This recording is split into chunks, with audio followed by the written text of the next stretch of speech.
Petite nouvelle des absents, on a vu Ayoub et Lantona courir autour et Gaëtan Voilà. Paquez qui n'est pas là du tout. Pour Oui, l'instant. oui, il passe un examen mercredi pour savoir exactement la nature de sa blessure. Puis là, ce matin, là, il y a un petit Alan Kerouadan qui a ressenti le mollet. Là. Donc, je pense qu'il ne sera pas. C'est ça Alan Kerouadan. Ah, Kervin. Voilà, qui a senti le mollet. Donc, je pense que demain, ça sera out.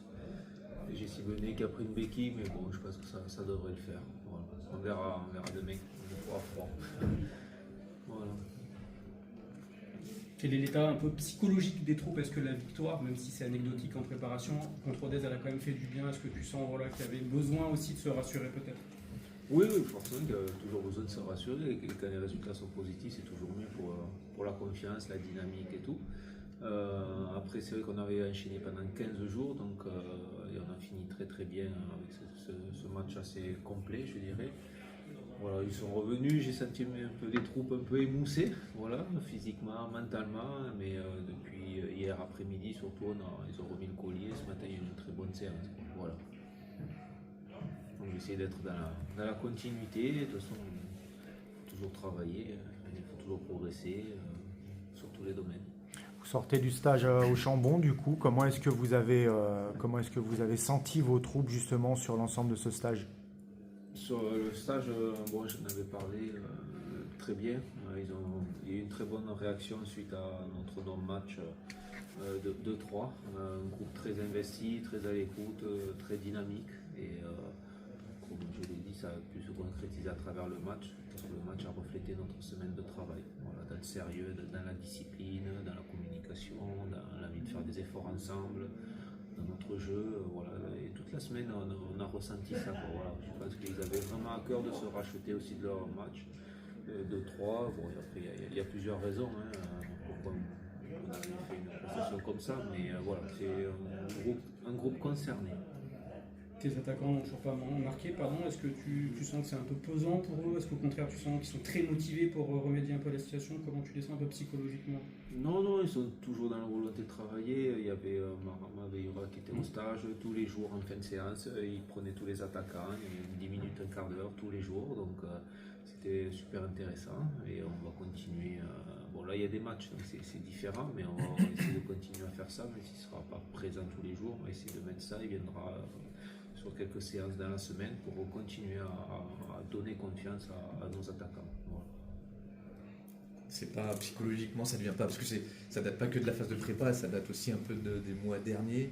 Là, le seul but pour l'instant a été marqué par un milieu de terrain, donc est-ce que psychologiquement, il y a un moment donné, Non, mais c'est sûr que des attaquants, quand ils marquent un match, c'est sûr ça aide énormément. Comme nous, quand on a gagné, ça aide énormément. Ouais. Voilà. Donc, mais ils ont envie de travailler, donc ils vont y arriver. Je ne me fais pas de soucis. Voilà, ça va le faire. Même si le but de Alan Kerouadan, il n'était pas en jeu, Pareil. on va revu, donc il n'a pas été validé officiellement, mais je peux vous dire qu'il était valable et c'est un attaquant qui a marqué.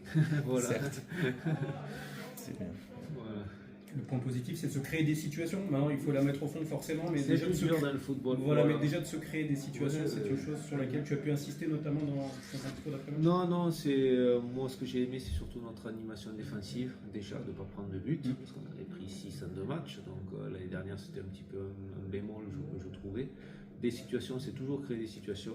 L'année dernière aussi. Donc voilà, c'était surtout sur l'aspect défensif, le fait d'aller défendre, après ça sur les côtés, de défendre en avançant, de faire remonter un bloc, d'être tous ensemble. Je trouve que ça c'était vraiment un axe de progression par rapport à l'année dernière que je souhaitais avoir, et sur ce match on a vraiment vu. Voilà. Et après oui, on s'est toujours procuré des occasions, même la saison dernière, après comme on disait, il faut les mettre au fond. Voilà. Mais c'est le plus dur pour tout le monde.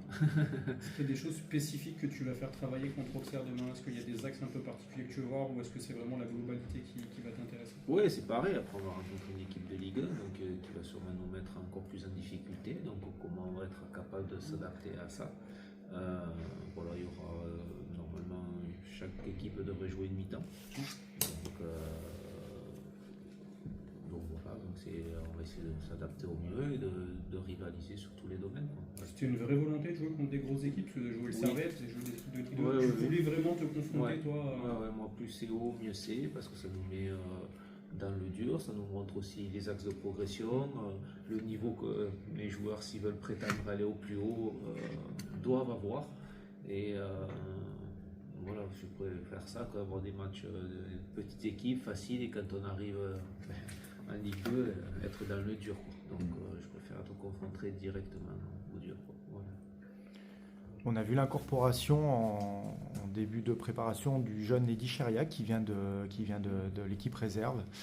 Les suiveurs sont plutôt contents et satisfaits de voir qu'il y a un lien qui se crée justement avec les jeunes joueurs de la réserve. Est-ce que vous pouvez nous en dire un peu plus sur son évolution au sein de votre équipe? Après, au-delà de Adam, c'est une volonté du club, c'est une volonté de ma part. Je trouve que c'est logique que les jeunes soient mis en avant dans le groupe.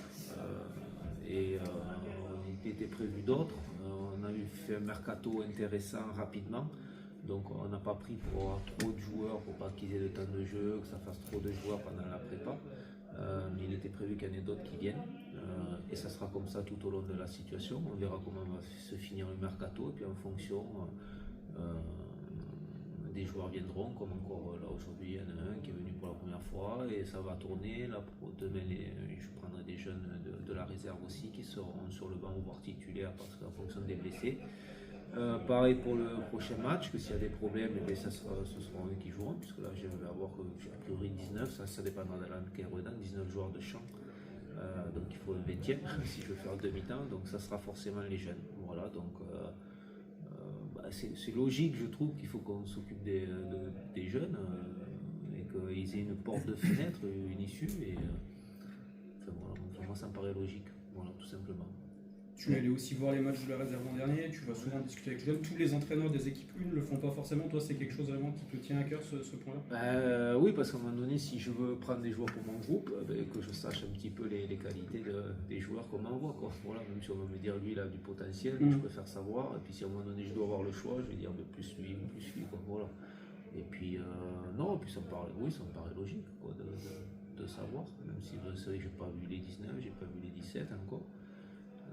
Parce que bon, il y a pas mal de choses à faire l'année dernière, sûrement que j'irai le voir une fois. Ça peut être un objectif d'aller les voir une fois de temps en temps. Mais moi, ça me paraît logique que dans la progression, on fasse progresser des jeunes. Si en plus ils peuvent être de Grenoble, c'est parfait. Mais bon, il faut que les jeunes Grenoble aient du potentiel aussi. Voilà. Est-ce qu'on est à une dizaine, 10 jours même de la reprise de la Ligue 2? Est-ce qu'il y a une équipe type dans ta tête qui commence à se dégager sans trahir de secret, mais je sais sur qui je peux compter. Voilà, oui, forcément, quoi. Voilà.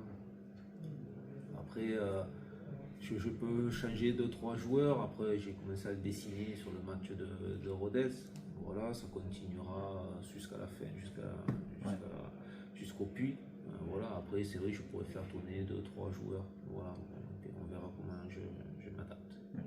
En tout cas, demain, c'est à nouveau, tu as dit, c'est ça, deux équipes, il n'y a pas une équipe type qui se dessine encore une fois, quoi, pour l'instant. Peut-être qu'il y aura une équipe par mi-temps, donc peut-être qu'il y aura un peu plus type sur une mi-temps, sur la première, comme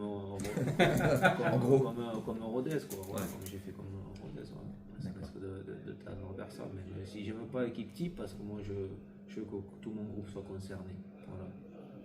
Tu parlais du mercato, est-ce que Junior Létang vient de partir? Est-ce qu'il est prévu de le remplacer ou pour l'instant c'est pas forcément dans il ne sera remplacé que s'il y a d'autres départs. Pas un départ. Vous avez beaucoup de monde dans ce secteur de jeu, donc pour l'instant c'est... Voilà. Merci coach. Merci beaucoup.